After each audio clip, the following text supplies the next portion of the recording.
अमरावती जिला की जिला परिषद की आम सभा में 6 अक्टूबर 2018 को जमकर हंगामा हुआ। हंगामा इतना कि सदस्य एक दूसरे के आमने सामने आ गए और जुबान की मर्यादा तक भूल गए।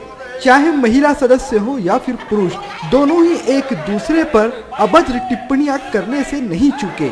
और फिर क्या था, जैसे ही मामला बढ़ता गया, सदस्य अपनी जगह से उठकर सभापति के आसन तक पहुंच गए। सभापति ने दूसरे विषयों पर चर्चा हो पाती इससे पहले ही सभा के स्थगन का ऐलान कर दिया।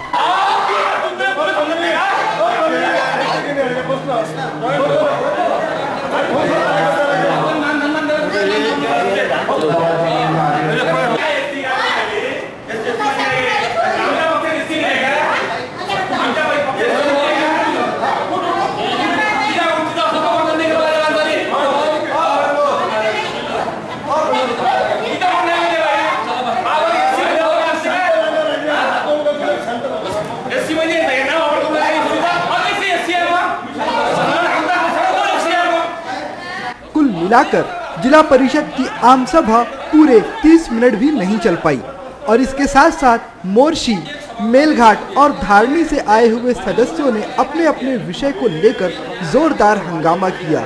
एक सदस्य तो इतने ज्यादा आक्रोश में दिखे कि उन्होंने अपने टेबल पर रखा माइक तक उठाकर सभापति के आसन के सामने फेंक दिया।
पता नहीं सदस्य जनता से जुड़े हुए मुद्दों पर चर्चा करने आए थे या फिर अपना गुस्सा टेबल और माइक पर निकालने आए थे। इस बीच जनता से जुड़े किसी भी एक मुद्दे पर चर्चा नहीं हो पाई। उल्टे जनता के टैक्स के पैसों से खरीदी गई सामग्री का जो नुकसान हुआ वो अलग। मोर्शी, त्यूसा और धारनी के सदस्यों का कुछ अलग ही आक्रामक रुख देखा गया। आम सभा में रखे गए प्रश्न नंबर 11 पर चर्चा हो रही थी, तभी सत्ताधारी दल की एक महिला सदस्य मेश्राम ने विषय से हटकर कोई बात कही, जिसके जवाब में भारतीय जनता पक्ष के प्रवीण तायड़े ने कोई टिप्पणी की। वो टिप्पणी महिला सदस्य मेश्राम को इतनी नागवार गुजरी कि वह अपनी जगह छोड़कर प्रवीण तायड़े की सीट तक पहुंच गई और नौबत हाथापाई तक आ ही जाती, लेकिन कुछ सदस्यों ने मिलकर मामले को शांत करने की कोशिश की।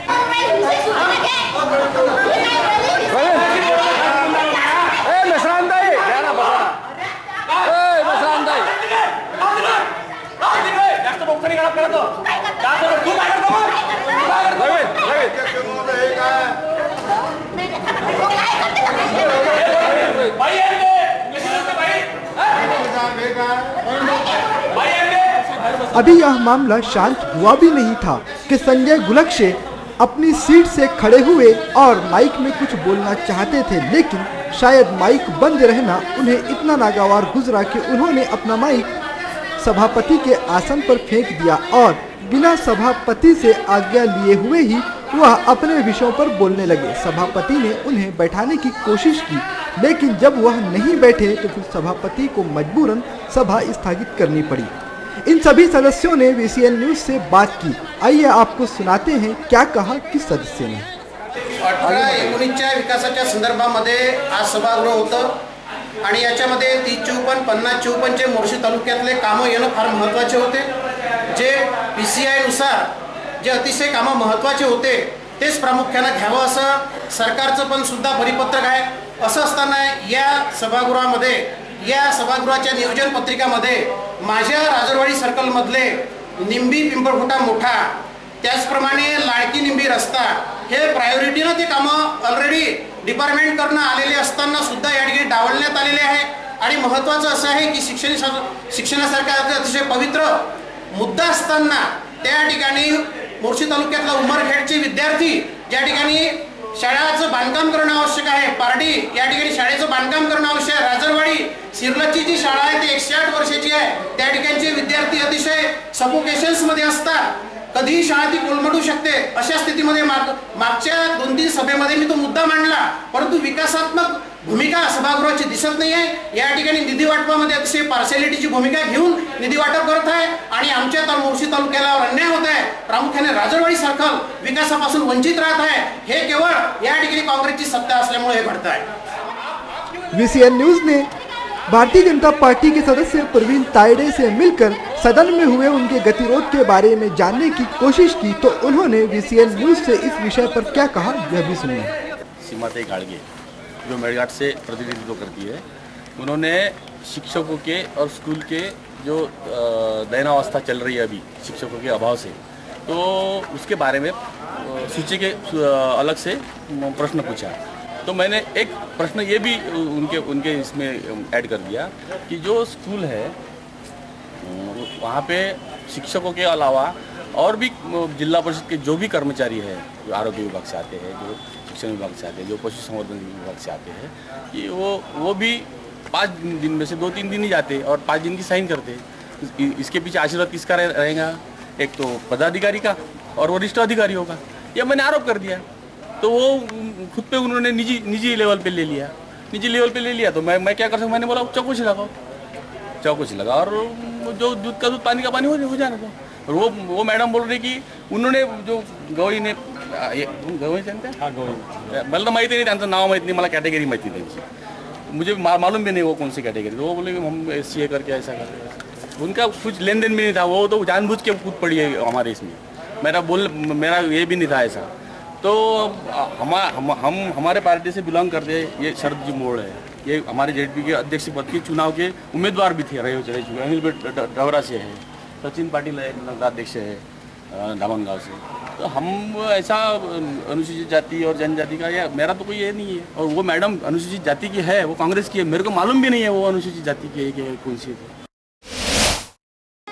5 अक्टूबर 2018 को अमरावती आर्टिस्ट एसोसिएशन व टीम ज़ैनिथ की तरफ से एक संयुक्त भव्य कार्यक्रम की प्रस्तुति की गई। इस कार्यक्रम का आयोजन अमरावती के सांस्कृतिक भवन में किया गया था, जिसका मेन उद्देश्य कैंसरग्रस्त गायक वसीम खान की आर्थिक मदद करना था।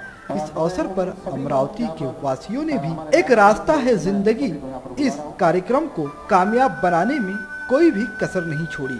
इस कार्यक्रम को कामयाब बनाने के लिए वहां पे अमरावती शहर के लोग भारी मात्रा में पहुंचे हुए थे। इसके साथ साथ शहर के कई गणमान्य हस्तियां भी वहां पर मौजूद थी और शहर व शहर के बाहर के कई कलाकारों ने अपनी प्रस्तुति वहां पेश कर मौजूद लोगों का दिल जीता।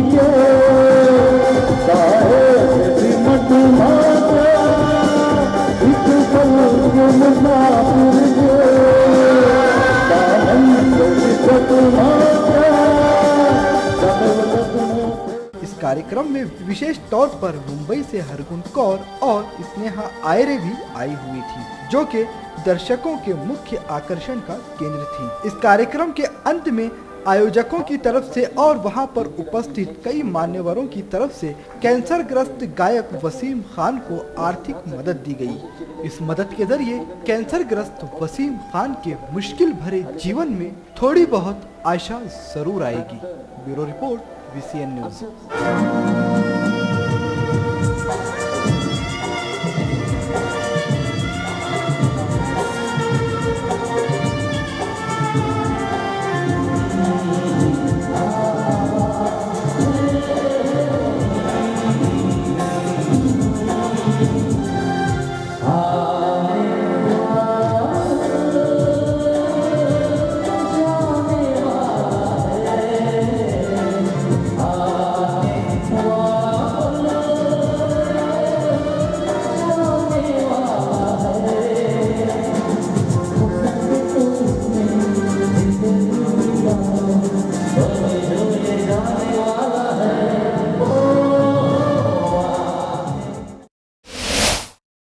वर्ष गत वर्ष की तरह बहुत ही कम बारिश हुई है, जिस कारण दिन ब दिन घटते जा रहे जल स्तर को ध्यान में रखते हुए खामगांव एमआईडीसी जल पूर्ति को बंद कर दिया गया है।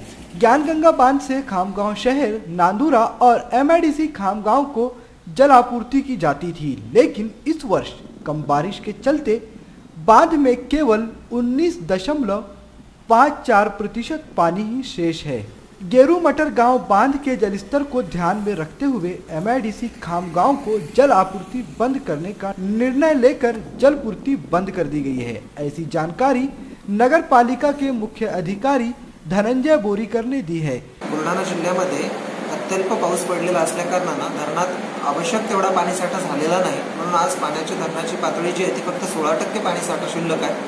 त्यामुळे पाण्याचं योग्य नियोजन करणं गरजेचं होतं, म्हणून माननीय जिल्हाधिकाऱ्यांनी पुढाकार घेत या सगळ्या गोष्टीचं नियोजन केलेलं आहे आणि एमआयडीसीला जो पाणी पुरवठा सुरुवातीला नदीपात्रातून होत होता त्याच्यामध्ये 25 किलोमीटर पर्यंत नदीपात्रात पाणी सोडावं लागत होतं, ज्याच्यामध्ये बाष्पीभवन होऊन पाणी जास्तीत जास्त पाण्याचा अपव्यय होत होता। त्याचबरोबर काही अवैध कनेक्शन सुद्धा होते आणि हे सगळं थांबवण्यासाठी म्हणून खामगाव शहराची पाणी पुरवठा लाईन जी आहे ती वापरायचा प्रस्ताव जिल्हाधिकारी महोदयांनी आम्हाला सुचवला आणि याच्यावर कार्यवाही सुरू आहे आणि हा जर फिजिबल झाला, ज्याच्यामध्ये एमजेपीचा अभिप्राय महत्त्वाचा आहे, कारण एमजेपी आपल्याला सोर्सपासून शहरापर्यंत पाणी पुरवठा करते। एमजेपी आणि इरिगेशन डिपार्टमेंट तसंच खामगाव नगरपालिका आणि एमआयडीसी यांचा संयुक्त पाहणी अहवाल हा सकारात्मक असून तो सभेसमोर सादर करण्यात आलेला आहे। सभेने त्याला मान्यता दिली की एमआयडीसीला पाणी पुरवठा खामगाव शहराच्या पाईपलाईनमधून केल्यामुळे पाण्याची फार मोठी बचत होऊन तीनही शहरांना पाणी टंचाईपासून थोडं काळ आपण चांगल्या पद्धतीने रोखू शकतो। खामगांव शहर को हर 7वें दिन जल आपूर्ति की जाती है, लेकिन एमआईडीसी को बड़ी मात्रा में पानी दिया जाता था, इसलिए एमआईडीसी की जलापूर्ति बंद करने का निर्णय लिया गया है। फिलहाल एमआईडीसी स्थित हिंदुस्तान यूनिलीवर जैसी मल्टीनेशनल कंपनी में रोजाना लगभग 15 से 20 बड़े टैंकरों द्वारा पानी खरीदा जा रहा है। एमआईडीसी में उद्योग तथा कारखानों में उनकी जरूरत के मुताबिक पानी खरीदकर उपयोग किया जा रहा है। वीसीएन न्यूज के लिए खामगांव से वरिष्ठ प्रतिनिधि फारूक सर की रिपोर्ट।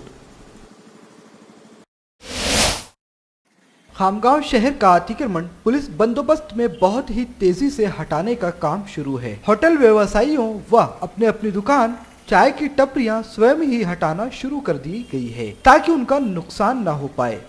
6 अक्टूबर 2018 की सुबह से ही कड़े पुलिस बंदोबस्त में अतिक्रमण हटाने की मुहिम शुरू हो गई है। उप विभागीय पुलिस अधिकारी प्रदीप पाटिल के नेतृत्व में थानेदार संतोष ताले, थानेदार रविंद्र देशमुख, थानेदार रफीक शेख आदि पुलिसकर्मी तथा दंगा काबू दल आदि पुलिस कर्मचारी सुबह से ही ड्यूटी पर तैनात हैं। चोर पुलिस थाने से लेकर एमआईडीसी खामगांव तक का अतिक्रमण हटाया जा रहा है। खामगांव नगरपालिका टर्निंग से लेकर एमआईडीसी परिसर के अतिक्रमण हटाना जारी है। वीसीएन न्यूज के लिए खामगांव से वरिष्ठ प्रतिनिधि फारूक सर की रिपोर्ट।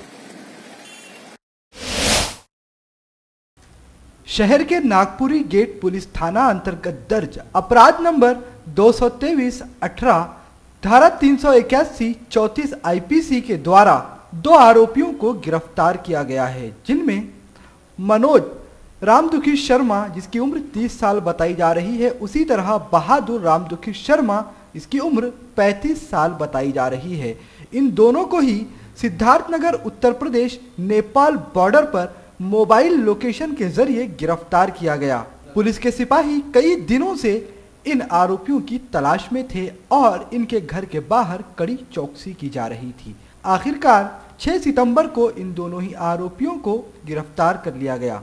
इन दोनों ही आरोपियों के पास से झाड़ कटाई की मशीन जिसकी कीमत लगभग 8,000 रुपए बताई जा रही है जब्त की गई है और इसके साथ ही वियो कंपनी का एक मोबाइल भी जब्त किया गया है जो करीब 7,000 की कीमत का है। इस तरह इनके पास से कुल मिलाकर 15,000 रुपए की कीमत का सामान जब्त किया गया। यह सारी कार्रवाई पुलिस निरीक्षक डीबी चौहान इनके मार्गदर्शन में की गई। इनके साथ Balaji Badsane, ASI Sanjay Badapure, head constable Balu Dhakre, police constable Sandeep Vijaykar ने की। Bureau report VCN news. Amravati जिला के कई हिस्सों में डेंगू बड़े पैमाने पर अपना पैर पसार चुका है, जिसकी वजह से लोगों को बहुत ही ज्यादा तकलीफों का सामना करना पड़ रहा है। इसी तरह संजय मोटवानी ने बताया कि चांदूर रेलवे शहर में जनता ने बड़ी आशा और उम्मीद के साथ नगर अध्यक्ष को चुनाव जितवाया था, लेकिन वो जनता की आशा पर बिल्कुल भी खरे नहीं उतरे। चांदूर रेलवे शहर में लोगों की समस्याएं बढ़ती जा रही है और सत्ताधारियों को उनकी समस्या से कोई लेना देना नहीं है। शहर की सबसे बड़ी समस्या है शहर की बस्तियों में रोज सुबह सुबह घूमने वाली कचरे की घंटा गाड़ी। कचरा गाड़ी एक बार जिस गली से गुजर जाती है, अगले 4 दिनों तक उस गली का रास्ता ही भूल जाती है और शहर में बढ़ रहे कचरे की वजह से कई नागरिक कई तरह की बीमारियों से पीड़ित हो चुके हैं। शहरों में नाले की साफ सफाई तक नहीं की जाती, जिसकी वजह से रास्तों पर बड़ी मात्रा में गंदगी फैली नजर आती है और नालियों में कचरा इतना कि उससे पानी भी बह नहीं पाता। दोनों ही कामों से संबंधित ठेकेदारों ने 1 अक्टूबर को 5 महीने का मानदेय न मिलने की वजह से अपना काम बंद कर दिया है। सभी ठेकेदारों का कहना है कि अगर प्रशासन की तरफ से उन्हें लिखित तौर पर आश्वासन दिया जाए कि उनके मानदेय में बढ़ोतरी की जाएगी तो वो काम शुरू करेंगे, लेकिन जिला अध्यक्ष की तरफ से अभी तक ऐसा कोई भी आधिकारिक बयान दिया नहीं गया। इन सभी मामलों को लेकर मुख्य जवाबदारी नगर अध्यक्ष की ही होती है। 2 अक्टूबर को गांधी जयंती के अवसर पर गांव-गांव में स्वच्छता अभियान के जरिए जन जागृति की जा रही थी, लेकिन चांदूर बाजार रेलवे शहर साफ सफाई न होने की वजह से बड़े पैमाने पर कचरों से दबा नजर आ रहा है। शहर में साफ सफाई न करते हुए बाहर शमशान भूमि की जमीन को साफ सुथरा रखकर नगर प्रशासन क्या साबित करना चाहता है पता नहीं। इन सारी ही बातों को लेकर भाजपा के नगर सेवक ने सवाल उठाए। साफ सफाई को लेकर शहर प्रशासन की ओर से निकाली गई निविदाओं पर 6 अगस्त को टेंडर भरना शुरू हुआ था। 25 अगस्त को टेंडर की फाइलें खोली गई थी, लेकिन अब तक इन सभी विषयों पर कोई भी कदम उठाया नहीं गया। शहर प्रशासन क्या कर रहा है ये तो खुदा ही जाने, लेकिन शहर प्रशासन की इस लापरवाही का भुगतान चांदूर रेलवे की जनता को भुगतना पड़ रहा है। VCN न्यूज के लिए शहजाद खान की रिपोर्ट। आराधना संडे स्पेशल सेल। आराधना संडे स्पेशल सेल केवल 6 घंटे के लिए आधी कीमतें। आराधना संडे स्पेशल सेल रविवार दोपहर 12 बजे से शाम 6 बजे तक केवल 6 घंटे के लिए आधे से भी कम कीमतें। Aradhana Sunday special sale. Aradhana Jawahar road Amravati.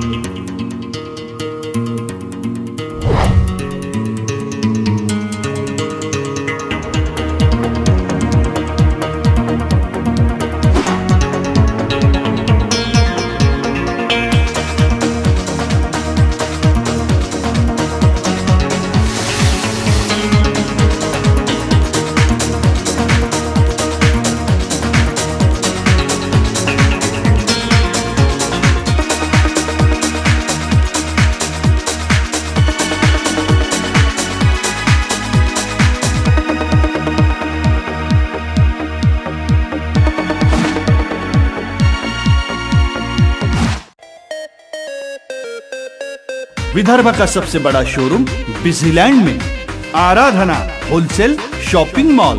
Wholesale rate में रिटेल बिक्री।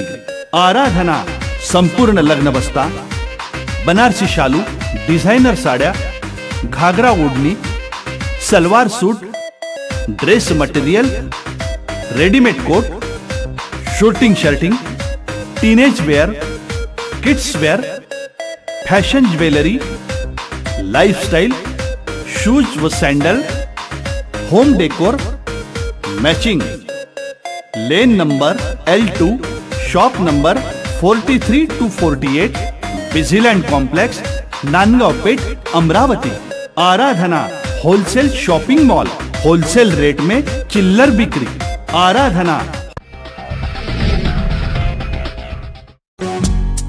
श्रद्धा फैमिली शॉपिंग में जाएंगे हम सभी, साड़ियों की नई डिजाइन देखो यहीं से लाएंगे। श्रद्धा फैमिली शॉपिंग में जाएंगे हम सभी, लेडीज जेंट्स बच्चों की हर फैशन लाएंगे सभी। फैशन के सफर में आप भी आगे ही आगे बढ़ते चलिए, क्योंकि बिजीलैंड का सबसे बड़ा आलीशान भव्य showroom Shraddha family shopping and mall, Busyland complex, Nandgaon Peth, Amravati.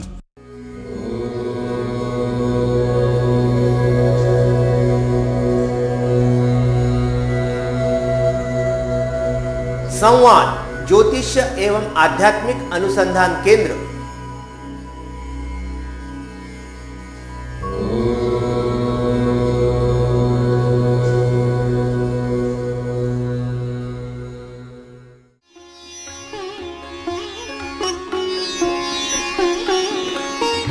समृद्ध जन्म कुंडली के अनुसार करें अपने व्यक्तित्व का निर्माण, अपने बच्चों की परवरिश करें उनकी जन्म कुंडली एवं ज्योतिष परामर्श के अनुसार। विस्तृत फलादेश के साथ जन्म कुंडली का नया स्वरूप, ग्रहों की शांति के विभिन्न उपाय। संवाद ज्योतिष एवं आध्यात्मिक अनुसंधान केंद्र, अंबादेवी मार्केट, अंबादेवी, अमरावती।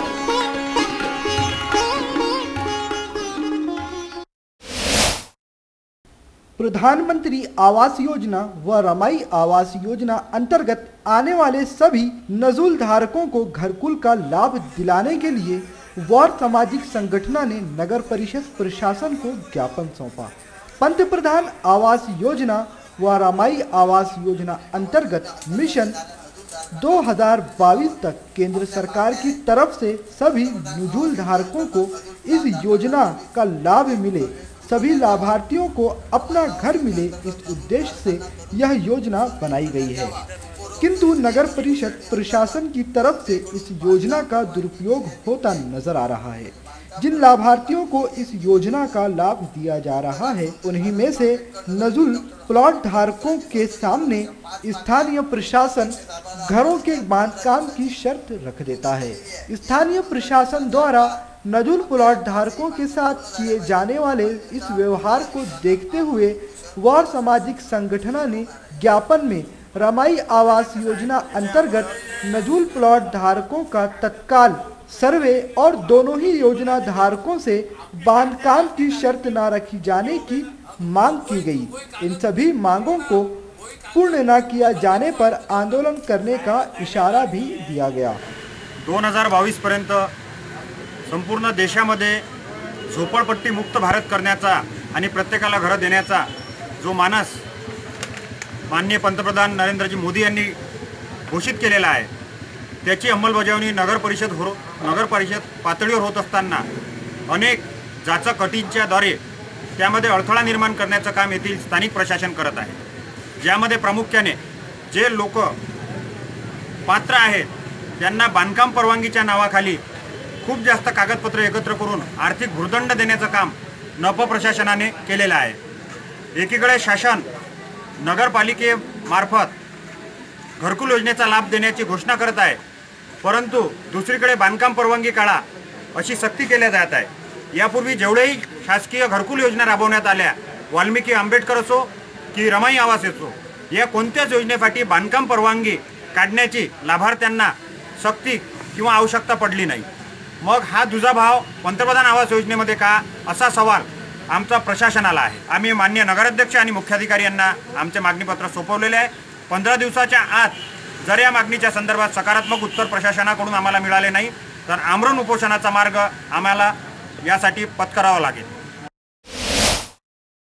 आकोट शहर पुलिस ने 5 अक्टूबर 2018 के रोज मिली गुप्त जानकारी के अनुसार आकोट से अकोला जाने वाले रोड पर दत्त उपहार गृह के सामने नाकाबंदी की और कुछ ही देर की नाकाबंदी में अवैध तरीके से बिना परवानगी के मोटरसाइकिल पर देशी दारू ले जा रहे अजय अरुण खुमकर, जिसकी उम्र 25 साल बताई जा रही है और वह औधुत कॉलोनी का रहवासी है। इसी तरह दूसरे आरोपी सोपान भाऊराव चौहान, जिसकी उम्र 55 वर्ष बताई जा रही है, वह दक्षिणी फैल आकोट से पकड़ा गया है, जिसके पास से देशी दारू की 180 ml की सीलबंद 96 क्वार्टर, जिसकी कीमत 5,760 रुपये बताई जा रही है। उसी तरह देशी दारू की 90 ml की 100 क्वार्टर, जिसकी कीमत 3,000 रुपये बताई जा रही है। इसी तरह कुल मिलाकर 8,760 रुपये की अवैध देशी दारू की जब्ती की। इसके साथ ही एक मोबाइल व हीरो होंडा की फैशन मोटरसाइकिल भी जब्त की गई, जिसका नंबर MH30AQ 9194 बताया जा रहा है और इस दोपहिया की कीमत लगभग 25,000 के आसपास है। पुलिस ने इन दोनों ही आरोपियों को अवैध नशा पदार्थ ले जाने के आरोप में पुलिस स्टेशन ले जाकर अपराध नंबर 341/18 धारा 56 के अंतर्गत गुनाह दाखिल किया है। यह सारी कार्रवाई पुलिस निरीक्षक गजानन शेड़के इनके मार्गदर्शन में की गई। उनके साथ साथ DB पथक के PI न्यानोबा फड, पुलिस हेड कांस्टेबल संजय घायल, पुलिस कांस्टेबल राकेश राठी, गोपाल अघड़ते, विजय सोलंके इन्होंने कार्रवाई की। VCN न्यूज के लिए आकोट से साजिद सौदागर की रिपोर्ट। आगामी आकोट शहरामध्ये 10 तारखेपासून नवदुर्गा उत्सवाची सुरुवात होणार आहे, तर त्या पार्श्वभूमीवर आम्ही DBना आदेश दिला की अवैध दारू विक्रीवर नियंत्रण करण्यासाठी अवैध दारू विक्री होणार नाही याची दक्षता घेण्यासंबंधाने आदेश दिल्यानंतर आज सकाळी DB पार्टीने, ज्यामध्ये API फड, घायल, राठी या पथकाने अकोला पोपटखेड रोडवर ट्रॅप लावला आणि त्याच्यामध्ये 1-2 व्यक्ती मोटरसायकलने दारूची वाहतूक करीत असताना त्यांना मिळून आले। त्यावरून जवळपास 8,760 रुपयाची देशी दारू आणि 25,000 रुपयाची मोटरसायकल असा जवळपास 33,760 रुपयाचा माल त्यांनी जप्त केला। त्याचप्रमाणे मोटरसायकल, दारू आणि 2 व्यक्तींना ताब्यात घेतले आणि त्यांच्याविरुद्ध पोलीस अकोट शहर येथे गुन्हा दाखल केला। अशाच प्रकारची कारवाई आम्ही नवदुर्गा उत्सवामध्ये कंटिन्यू सुरू ठेवणार आहोत। अमरावती शहर के 4 खिलाड़ियों ने जीत हासिल करते हुए राष्ट्रीय स्पर्धा के लिए अपना स्थान पक्का किया। इसमें वीर अभिमन्यु क्रीड़ा मंडल के 2 खिलाड़ी प्रमेश वैद्य और प्रणय ठाकरे का समावेश है। पालमपुर हिमाचल प्रदेश यहां भारतीय आट्या पाट्या महासंघ की 27वीं सब जूनियर राष्ट्रीय स्पर्धा आयोजित की गई थी। इस स्पर्धा के लिए चारों ही खिलाड़ी अमरावती से रवाना हुए थे।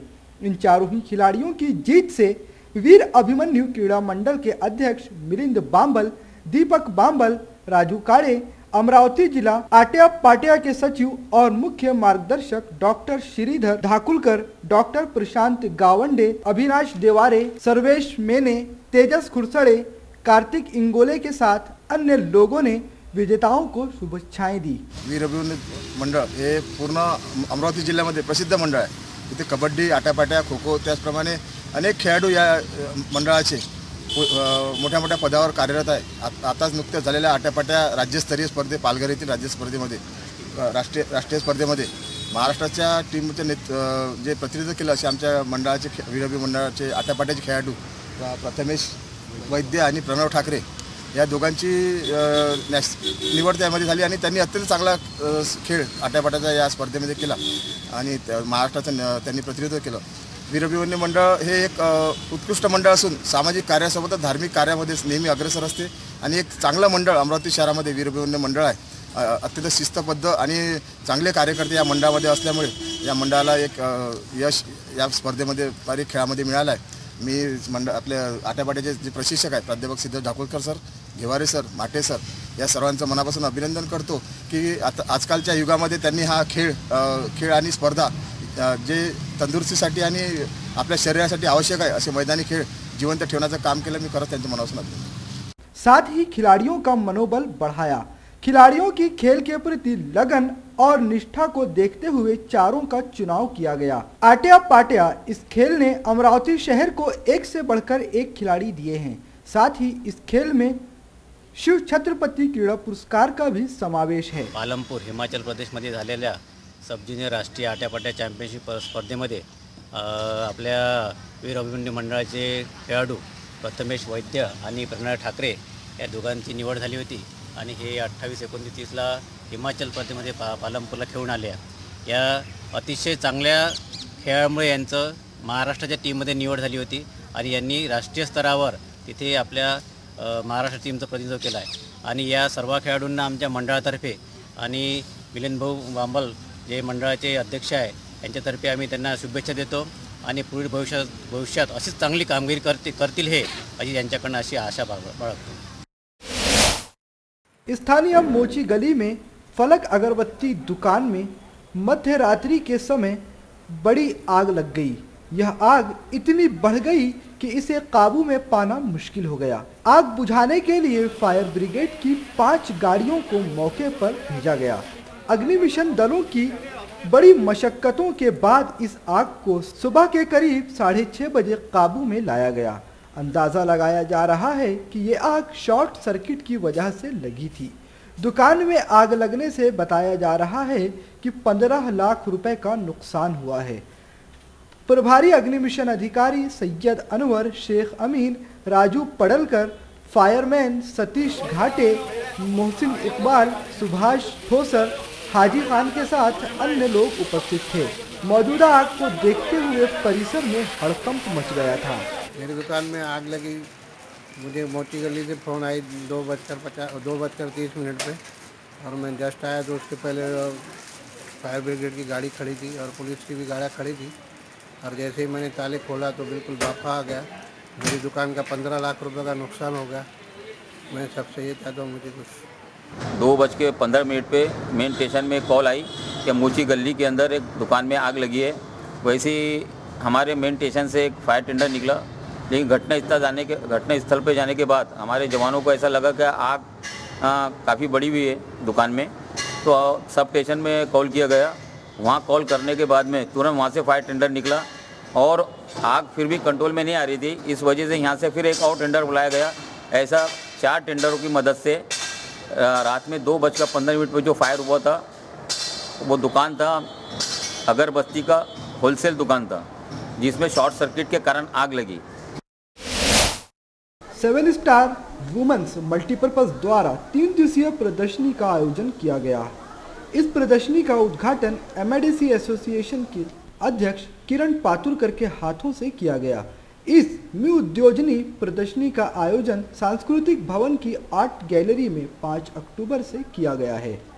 इस प्रदर्शनी में 52 स्टॉल लगे हुए हैं। इन स्टॉलों की खासियत यह है कि इन स्टॉलों में महिलाओं के सौंदर्य प्रसाधनों की सभी चीजें उपलब्ध है। नवरात्रि उत्सव को देखते हुए लगाई गई इन स्टॉल में गरबा की चनिया चोली, योला की पैटनी, ज्वेलरी जैसी आदि चीज़ों का इन स्टॉलों में समावेश है। वुमेन्स फाउंडेशन की गुंजन गोड़गे ने भी अपना स्टॉल यहां पर लगाया। साथ ही पूर्णमासी बहुउद्देशीय संस्था की तरफ से हस्तकला पर आधारित प्रदर्शनी लगाई गई। इस प्रदर्शनी को सौरांजलि ग्रुप की टीम ने साथ ही स्वयं सिद्धदा जैस उद्योजक संगठनों ने भेंट दी है। इस मौके पर 7 स्टार महिला संगठन की अध्यक्ष विद्या सरोदे ने अमरावती की महिलाओं को आह्वान करते हुए कहा है कि इस प्रदर्शनी को भेंट देकर किस तरह उद्योग किया जाता है इसके बारे में जानें। 7 स्टार महिला मल्टीपर्पज फाउंडेशन तर्फे आयोजित हा मी उद्योजनी मेळावा संत ज्ञानेश्वर इथे आपल्या आर्ट गॅलरीला आयोजित केलेला आहे 5, 6 आणि 7 सकाळी 9 ते रात्री 9 पर्यंत। तरी आपण सर्वांना नम्र विनंती आहे, अमरावतीकरांना आमच्या 7 स्टार पदाधिकाऱ्याकडून मी विनंती करते की सर्वांनी या स्टॉलचा जास्तीत जास्त भरभरून प्रतिसाद द्यावा आणि खरेदीचा मनसोक्त आनंद लुटावा। सगळं काही एकाच छताखाली आपल्या समस्त महिलांना आम्ही एक लघु उद्योगांना, घरच्या उद्योगांना इथे एक वाव दिला आहे आणि ती संधी आपणापर्यंत पोहोचवली आहे। तरी एकाच छताखाली खूप छान खरेदीचा आनंद सगळ्यांनी लुटावा हीच आमची विनंती। समस्त अमरावतीकरांना एकदा परत मी आवाहन करते आणि नम्र विनंती करते की आपण सर्व 7 स्टारला भरभरून प्रतिसाद द्यावा आणि आमच्या स्टॉलला उत्तम प्रतिसाद मिळेल तर आम्ही असंच नेहमी स्टॉल भरवत राहू आणि आपल्या महिला उद्योजकांना समोर आणत राहू। धन्यवाद। अमरावती शहर और उसके आसपास के कई जिलों में अपने लोक लुभावन और उच्च स्तरीय कपड़ों के लिए मशहूर अमरावती के जयस्तंभ चौक स्थित आराधना शोरूम में 30 सितंबर 2018 को ग्राहकों का हुजूम लगा हुआ था। ग्राहक आ रहे थे और अपने पसंद के कई जोड़े कपड़े साथ लेकर के जा रहे थे, क्योंकि हर साल की तरह इस साल भी पितृ पक्ष के मौके पर आराधना शोरूम में कपड़ों का महासेल लगाया गया था, जिसमें हर एक डिजाइनिंग और अच्छी से अच्छी कलाकृतियों वाले कपड़ों को भी आधी कीमत पर दिया जा रहा था। फिर क्या था, जैसे ही ये बात शहर के लोगों तक पहुंची, आराधना शोरूम में लोगों का जमावड़ा शुरू हो गया।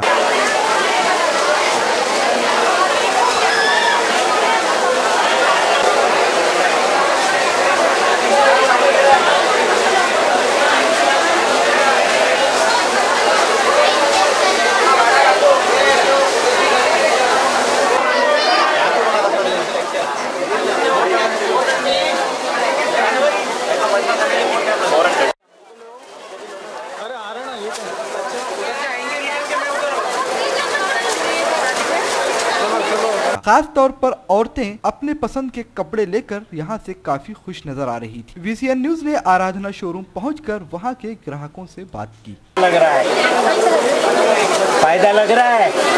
आधी कीमतें जो हमारा ध्येय है वो पूरा हो रहा है। कितने सालों से आराधना में आते हैं? आराधना में आप कितने सालों से आते हैं? 20 साल से। आज साल में ये सेल में आपको वैरायटी कैसी लगी? और रेट कितनी खरीदी किया है? अभी 5,000 का हो गया और साड़ियाँ बाकी है।